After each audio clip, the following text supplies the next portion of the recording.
Hello everyone and welcome to my channel. This is Book Talks with Miss Thomas and I am, you guessed it, Miss Thomas. I wanted to post a video today because I saw Bill Ruttenberg had a really good video on the letter U, and he said, I am tagging you, and you. Get it? Because it's the letter U. I thought that was cute.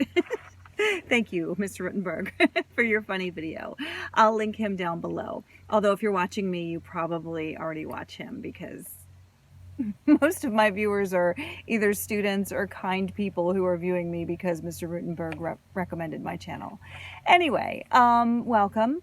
And I wanted to say a really nice viewer from Reading and Retail made a comment once about my filming outside, and I will get to the U tag, but I did want to say, one, it just amazes me how good some of you booktubers are out there, and when I see you looking at my channel, I think, wow, you know, you're really good, and I'm just a teacher that's posting videos about books to try and get my students interested in reading. I looked at Reading and Retail's channel and I thought, wow, she's good. She's watching me.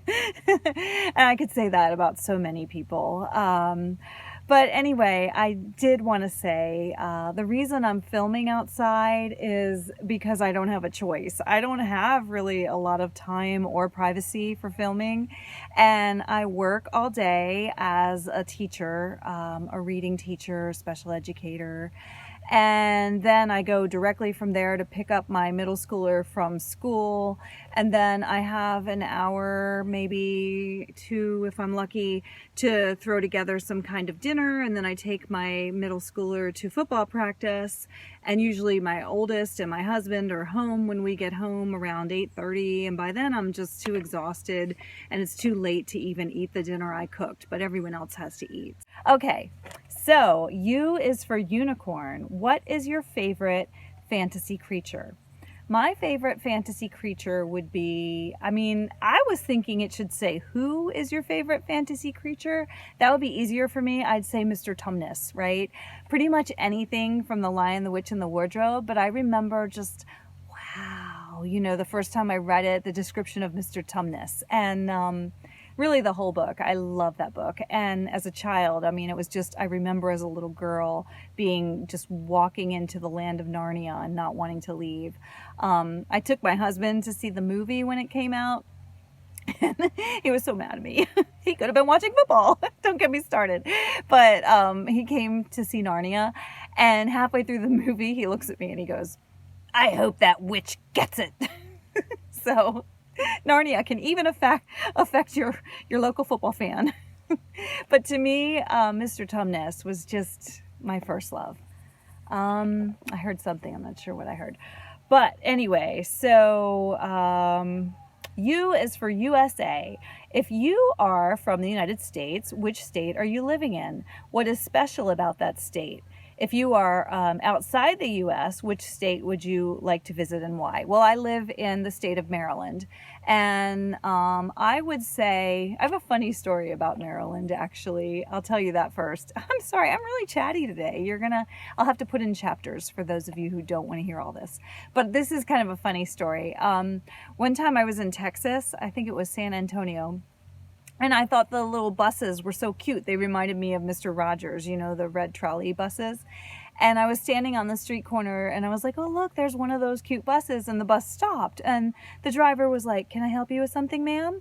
And I was like, what, me? No, no, I was just admiring your bus. And he was like, okay, have a nice day. And he drove away. And I said to this person, total stranger, standing on the street corner, I said, wow, people are really nice here. And the person said, where are you from? And I said, Baltimore area. And they said, oh, that's why. And they walked away. Well, you're not nice. But anyway, I don't know. I like Maryland. I think the people in Maryland are nice. But I will say, I guess some good things about Maryland that I like. It's a beautiful state. I think the thing I like most about Maryland is that I get all of the seasons at their best. You know, I get really hot summers and really floral and fragrant springs. I get that lovely blanket of snow in the winter, and the fall, all the crisp leaves and the pine needles. I feel like we get all of the seasons at their very best in the state of Maryland. And another thing, you know, I always think it's interesting. People will say like, wow, you're from this place. Do you ever go to blah, blah, blah? And it's kind of I take my glasses off. It's kind of a thing. Like, how come people who live in that place never go and appreciate the things in that place? And I will say I grew up going to the Smithsonian pretty much, I mean, for a while, most Saturdays, many Saturdays. My parents took me to see the dinosaur at the Smithsonian and the art galleries. And there was a restaurant I remember that had crepes as a little girl. And we would have crepes on Saturday at the Smithsonian or on our trip to the Smithsonian. And then even as a mother myself, my mother wanted to go and see Grandma Moses had a display at the art gallery, and so we took my son in his stroller. I'm sure he couldn't appreciate Grandma Moses, but I went with my mom. So even though I really consider myself more a Baltimorean than a Washingtonian, I was sort of raised by Washingtonians. And because Maryland, that's my point, is right in the middle. I guess you get the best of both. And my father, he worked in D.C. as a lawyer, and he took me to Reagan's inauguration parade. So I remember that too, because we could see it from his office window. And I remember being in my dad's office window and looking down and waiting for, Ronald Reagan in the parade. So that dates me, I guess. But I have fond memories of Washington.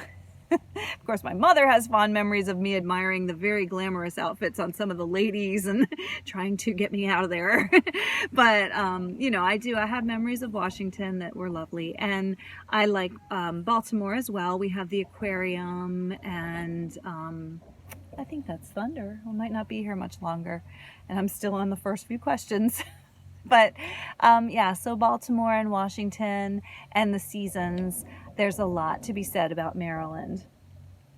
Okay, U is for USA and USSR. Do you have a favorite book about the Cold War? And my answer is no. I thought about that and thought about it, and I think I'm a pretty wide reader, diverse reader. But no, I can't think of anything about the Cold War. But, and this is a real cop-out, but the only thing that comes to mind is Sting. I hope the Russians love their children too. I remember that when I was young. I remember the Cold War. And I remember Ronald Reagan again and the jelly beans. And I don't know. I was young, so of course my memories are a little bit tinted. But no, I don't really have a book about the Cold War. Although I could argue that lyrics count as poetry at least.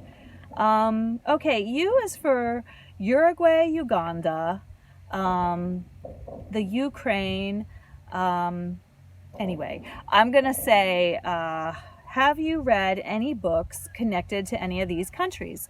And I thought about it, and I actually got online and confirmed that A Long Way Gone is connected to that. That is about, really good book, by the way, about a child soldier who is abducted by radicals. I guess he's like 8, I want to say, in Sierra Leone, which is in Africa, and that's the Heart of the Diamonds. And it's a true story, and he is taken eventually to the United States, to New York City, I think by the United Nations.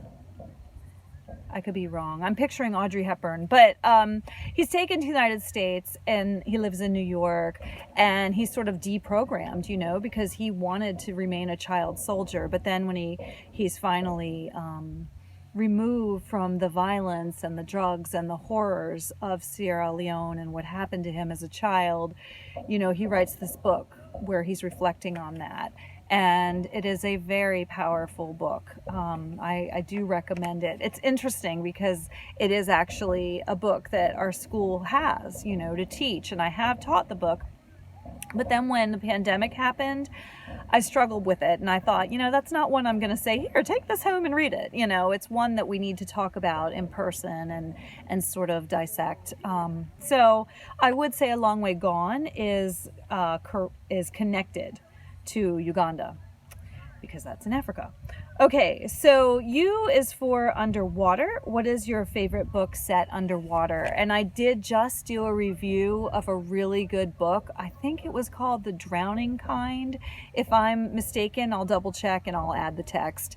But that was a really good book, and it was recommended by Lindsay Reads on her channel, and I said that in my video, and I'll link Lindsay Reads and my video about that book. But that was a really good book about sort of haunted waters in the backyard of this woman's house. It used to be like a lake or a spring, and they believed it was, ghosts living under there, drowning people. And it was about two sisters who were trying to, one sister died in the pool of drowning, and the other sister is trying to figure out, what happened to her, and is there any truth to these ideas about this potentially haunted pool. It was a very, very good book. I like the relationship between the sisters. Okay, U is for umbrella. What is a good book for a rainy day? Well, I have just discovered Agatha Christie through BookTube, actually. Booktubers are talking about Agatha Christie, and of course I know who she is, but I've never really sat down and read an Agatha Christie novel until recently. And I would say that her atmosphere and the way she describes the characters and the environment is very cozy and lovely, and it does sort of make me want to curl up with a cup of coffee and a big fluffy blanket and my cat Truffles. I have two cats, by the way, but Truffles is the only one that seems to like me. The other one's a real skittish, nervous cat. He always has been. But anyway, I would say Agatha Christie. I did recently review her book, And Then There Were None. And I didn't like the way it was like all explained at the end. I was talking to my pastor, who's a big Agatha Christie fan, and he said I need to try The Crooked House, that's not one that is explained at the end. And so it's one you get to figure out. Like, it becomes clear in the end, but I like to try and figure it out, throughout the book. So I'm going to try The Crooked House. I will get that for my next rainy day read. Okay. U is for urban fantasy. Have you ever read an urban fantasy? Do you have a favorite book in this subgenre? Okay, not gonna lie. I wasn't sure what urban fantasy meant. And then I looked it up, and according to the definition, I thought, how about The Illustrated Man by Ray Bradbury? And I'm guessing maybe you guys know more than me and you're like, no, that doesn't qualify as urban fantasy. Or maybe it does. Let me know in the comments. But Illustrated Man by Ray Bradbury, I used to many years ago, this is how old I am, in the 1990s, I taught a course called Modern American Lit, and it was American Lit from the modern period. And Ray Bradbury's The Illustrated Man was one of the books in the course. And the beginning, it's like, I guess it's the introduction, not the first chapter. I think it's an introduction. And there's this man, and he's covered in tattoos, and he's talking to another man. And his tattoos come to life, and each tattoo tells a story. And from there, you get the different stories in The Illustrated Man by Ray Bradbury. One of the stories I recommended, and it was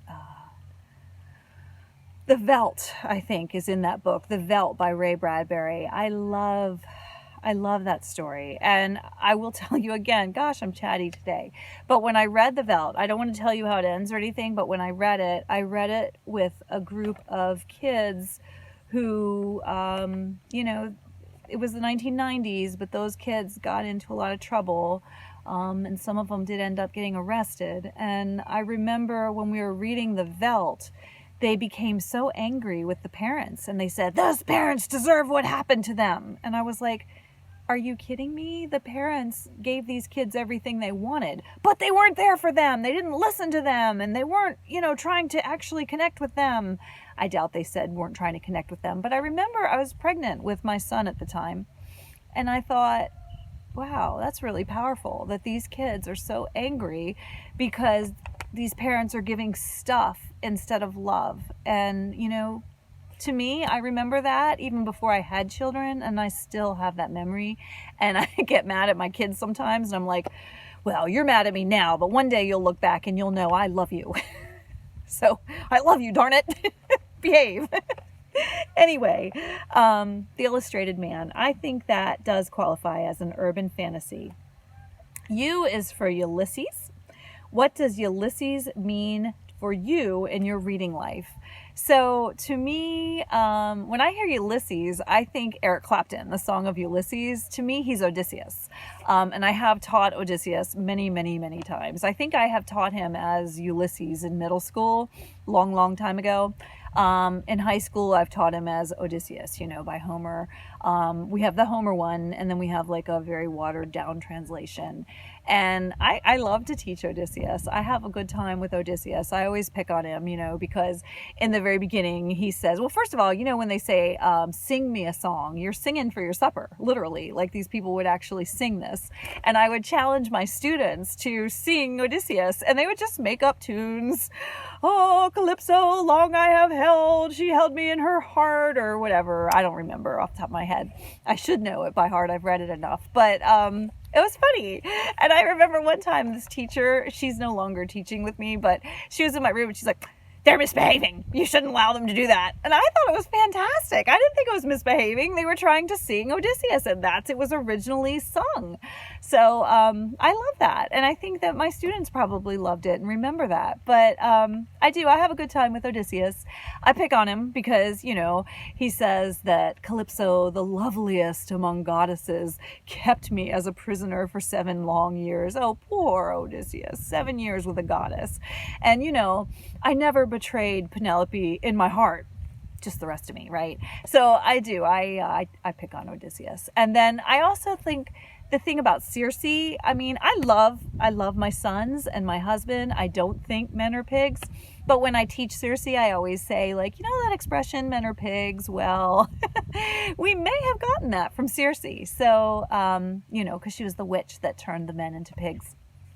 And the film portion, we don't watch the whole movie, but the film portion of that is really funny, you know, when the guy is like a pig and then he turns into a man. So I have a lot of happy memories for Odysseus/Ulysses. U is for unread. Roughly, what percentage of the books on your shelves remain unread? My first thought when I saw that question was 100% of my books remain unread, because I tend to read books and give them away. And then I thought, well, no, let's be accurate here. If I really sat down and thought it through, I have lots of books from like college and grad school that I keep, you know, books about the brain and what's happening in the brain when someone's reading. I think that's fascinating. Books about, for example, executive functioning. I think that's fascinating. So I do have those books, and I have certainly read them, and I refer to them still. So if you count work-related books, I would say still over half of them are unread, because I buy books intending to read them and then I give them away. Unless maybe you count books in my library that I keep to share with students and they give back and then they can give to somebody else. I have some of those books. Okay,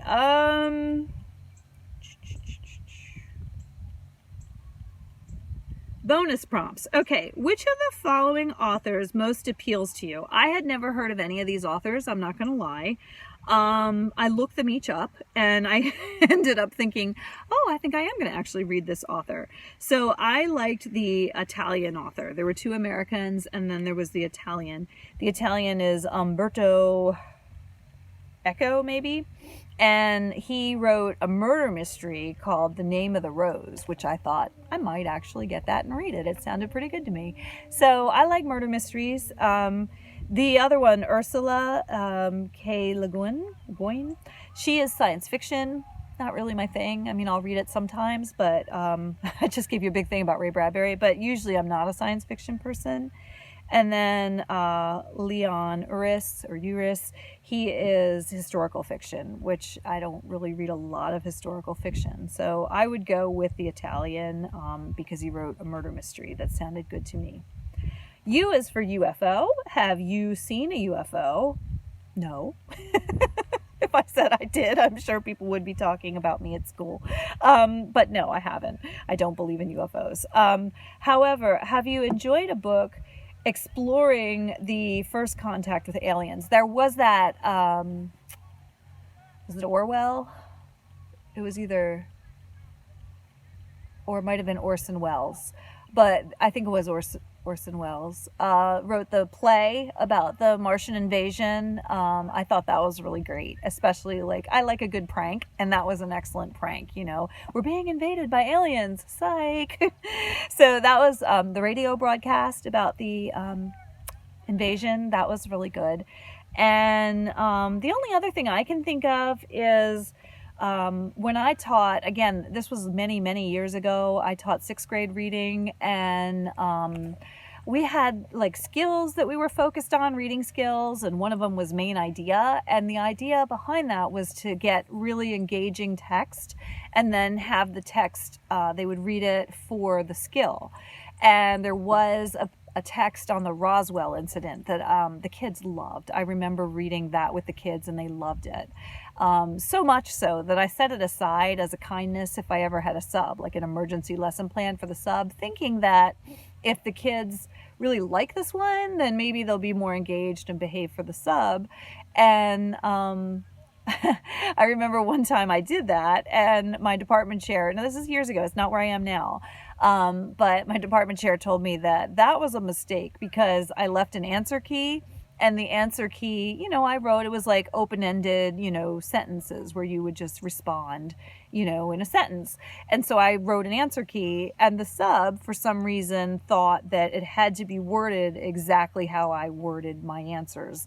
And so he was discussing these questions with my students, my 6th grade students, and they were telling him correct answers, and he was going, "You're wrong," because it didn't say exactly word for word what my answer key said. I thought that was kind of funny, but my department chair did not.